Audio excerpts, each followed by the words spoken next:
Manchester United telah mengalihkan perhatian mereka kepada Ross Barkley dari Luton Town dan Tosin Adarabioyo dari Fulham dalam upaya untuk meningkatkan kedalaman skuad mereka.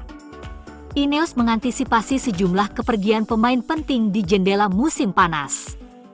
Barkley dibawa ke Nice asuhan Sir Jim Ratcliffe musim lalu, mencetak 4 gol dalam 28 pertandingan, dan telah meremajakan karirnya musim ini bersama The Hatters, dengan 8 kontribusi dalam 25 pertandingan Premier League. Ineos yakin Barkley cocok sebagai pemain serba bisa dan berpengalaman, sementara Adarabioyo telah menjadi pemain yang menonjol untuk Fulham.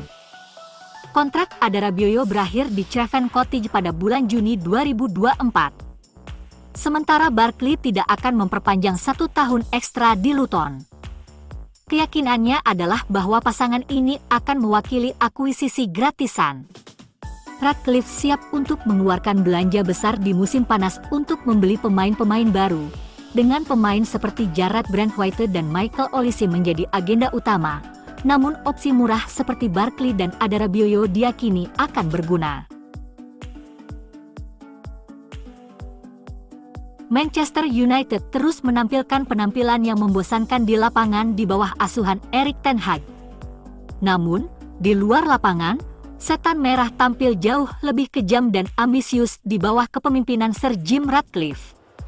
Setelah merekrut Omar Berrada dari Manchester City dan mendekati Dan Ashworth dari Newcastle United, Ineos kini sukses mendatangkan Jason Wilshere dari Southampton. Rencana sepak bola ambisius Ineos tidak hanya mencakup Manchester, seperti yang diketahui bahwa klub juga sedang mencari seseorang yang berperan untuk mengawasi jalur pemain di seluruh grup Ineos, yang mencakup klub-klub di Prancis, OGC Nice, dan Swiss, FC Lausanne. Berrada, yang merupakan kepala operasi sepak bola di City Football Group, mengawasi pengelolaan banyak klub di 5 benua. Menariknya, selama ini, ia juga pernah bekerja sama dengan Wilshere yang menjabat sebagai kepala akademi di City. Perkembangan ini semakin menunjukkan rencana Ineos untuk menghubungkan ketiga klub secara efektif, memberikan lingkungan yang sempurna untuk mengembangkan talenta-talenta muda serta memberikan keuntungan tambahan bagi United di bursa transfer. Pada bulan Januari, Lausanne Sport milik Ineos mengontrak wonderkid Italia, Simone Pafundi, dengan status pinjaman dari Udinese. Pihak Swiss memiliki opsi untuk membeli Pafundi secara permanen dengan biaya sekitar 10 juta euro. Saat ini, angka tersebut mungkin berada di luar anggaran Lausanne Sport. Namun jika Pafundi terus tampil mengesankan, Ineos mungkin akan mengalihkan talenta tersebut ke Nice. Juga, United sedang memantau bek tengah Boca Juniors, Aaron Anselmino. Ditambahkannya, mereka berniat mengontraknya sebelum meminjamkannya ke klub Lausanne Sport dan Nice dapat mempersiapkannya untuk Premier League. Terakhir, tim utama United mungkin mendapat manfaat dari jaringan Ineos yang sudah ada pada awal musim panas ini. Dalam diri Jean-Claire Todibo, Nice memiliki salah satu bek tengah paling berbakat di Eropa. United kemungkinan besar tidak akan mendapatkan diskon besar, namun memiliki pemilik yang sama akan memberi mereka keunggulan dibandingkan peminat lainnya. Teori Mark Goldbridge tentang masa depan Erik ten Hag di Manchester United menjadi viral. YouTuber fans MU, Goldbridge, berteori bahwa penampilan buruk United melawan Brentford mungkin disebabkan oleh kontingen Inggris, yang yakin dengan manfaat Southgate mengambil alih Old Trafford. Menurutnya, penampilan tim lawan Brentford terlihat seperti tim yang sedang menjalani tugas internasional, mengobrol dengan Southgate, dan menginginkan perubahan. Mereka tidak semua pergi ke kamp Inggris, tapi ada sesuatu yang berubah dengan tim itu sejak pertandingan melawan Liverpool. Mereka bermain seperti mereka ingin manajernya dipecat. Hal senada dikatakan oleh Gary Neville dan bahkan manajer lawan, Thomas Frank. Jason Wilshere secara sensasional mengundurkan diri dari perannya sebagai direktur olahraga di Southampton. Wilshere diincar untuk menduduki jabatan eksekutif di MU. Negosiasi menemui jalan buntu karena The Saints menolak untuk melepasnya, kecuali kompensasi yang memadai ditawarkan. Wiltshire dengan luar biasa mengambil tindakan sendiri dan dengan pernyataan niat yang besar, mengundurkan diri dari perannya dan meninggalkan semua penghasilannya untuk segera bergabung ke Old Trafford. Fabrizio Romano melaporkan bahwa dia akan bergabung sebagai direktur teknik, yang akan menimbulkan pertanyaan tentang masa depan beberapa orang di klub. Darren Fletcher saat ini memegang jabatan tersebut di Old Trafford. Tetapi tugas sebenarnya yang dia emban berbeda karena dia juga melatih di pinggir lapangan. Hal seperti itu tidak diharapkan dari Wiltshire, yang memiliki banyak pengalaman di sisi rekrutmen dan struktur eksekutif. Dia adalah bagian penting dari proyek restrukturisasi Akademi Manchester City. Di Southampton, ia memaparkan visi yang jelas untuk klub, yang berada di jalur untuk segera promosi kembali ke Liga Premier. Sir Jim Ratcliffe serius, jadi meskipun tim masih tidak konsisten di lapangan, setidaknya tidak ada lagi pertanyaan mengenai ambisi di luar lapangan.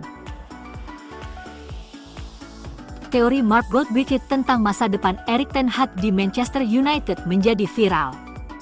YouTuber fans MU, Goldbridge, berteori bahwa penampilan buruk United melawan Brentford mungkin disebabkan oleh kontingen Inggris, yang yakin dengan manfaat Southgate mengambil alih Old Trafford. Menurutnya, penampilan tim lawan Brentford terlihat seperti tim yang sedang menjalani tugas internasional, mengobrol dengan Southgate, dan menginginkan perubahan.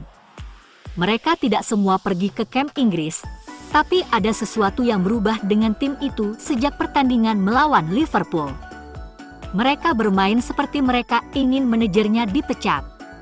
Hal senada dikatakan oleh Gary Neville dan bahkan manajer lawan, Thomas Frank. Wonderkid Manchester United, Isak Hansen Aarons, menikmati peningkatan luar biasa sejak memenangkan FA Youth Cup pada tahun 2022. Dia adalah bagian dari 3 pemain lini tengah yang membawa tim meraih gelar. Isak memaksa keluar pada bulan Januari, dijual ke Werder Bremen pada hari batas waktu transfer, dengan United memilih untuk membiarkannya pergi daripada kehilangan dia secara gratis di musim panas. United menerima kesepakatan 6 digit untuk jasanya. Hansen Aarons tidak diberikan kesempatan langsung masuk tim utama, dan juga mengalami cedera otot paha pada pertengahan Februari. Dia harus membuktikan dirinya di lingkungan baru. Kini, 2 bulan kemudian, dia telah diberikan kesempatan yang telah dinanti-nantikannya, membenarkan keputusannya untuk meninggalkan Manchester United. Hansen Aarons melakukan debutnya di Bundesliga pada hari Sabtu, masuk dari bangku cadangan pada menit ke-79 saat mereka kalah 2-0 di kandang dari Wolfsburg. Pemain Norwegia itu tidak memberikan pengaruh besar, dengan 8 sentuhan dan 1 kartu kuning. Meski begitu, bisa bermain di tim senior lagi merupakan sebuah langkah maju yang besar, dan ini adalah hari yang penting baginya. Dia telah 4 kali menjadi pemain pengganti yang tidak dimainkan untuk tim peringkat 10 Bundesliga. Dia adalah salah satu dari 3 pemain yang melakukan debut mereka untuk Bremen dalam kekalahan hari Sabtu. Ada klausul di mana United dapat menyamai tawaran apapun di masa depan untuk Hansen Aarons, sehingga memberikan peluang untuk kembali.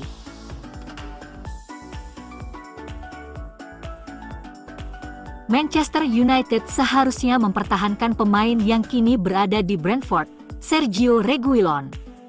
Ternyata kepindahan Reguilon adalah keputusan klub, bukan keputusan Ten Hag, yang sepenuhnya membingungkan.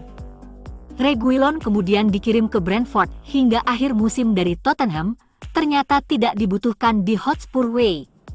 Manchester United telah dipaksa memainkan bek kiri yang tidak lazim selama beberapa waktu sekarang, dengan Aaron Wan-Bissaka mengambil peran melawan DBS dan mengalami sedikit bencana. Reguilon akan berguna untuk tetap berada di barisan dan pastinya akan mendapat menit bermain. Dia juga menunjukkan kecintaannya yang besar kepada Setan Merah meski sempat bermain singkat di Manchester. Ia tidak bermain karena skorsing, namun Reguilon menghadiri pertandingan melawan mantan timnya. Apa yang dia lihat sepanjang waktu akan menyentuh hati beberapa penggemar. Reguilon meninggalkan teks setelah pertandingan bersama pacarnya, tetapi dia juga sibuk dengan aksesoris Manchester United. Ini termasuk kaos yang dikenakan Alejandro Garnacho, di antara perlengkapan setan merah lainnya. Semuanya terbungkus dalam salah satu tas megastore Manchester United. Dia sangat mencintai United. Sayang sekali waktunya di Old Trafford berakhir begitu tiba-tiba. Fakta bahwa dia tampaknya sangat peduli dengan tim, yang bahkan belum dia bela selama 6 bulan, menunjukkan bahwa dia mungkin pantas mendapatkan kesempatan musim depan.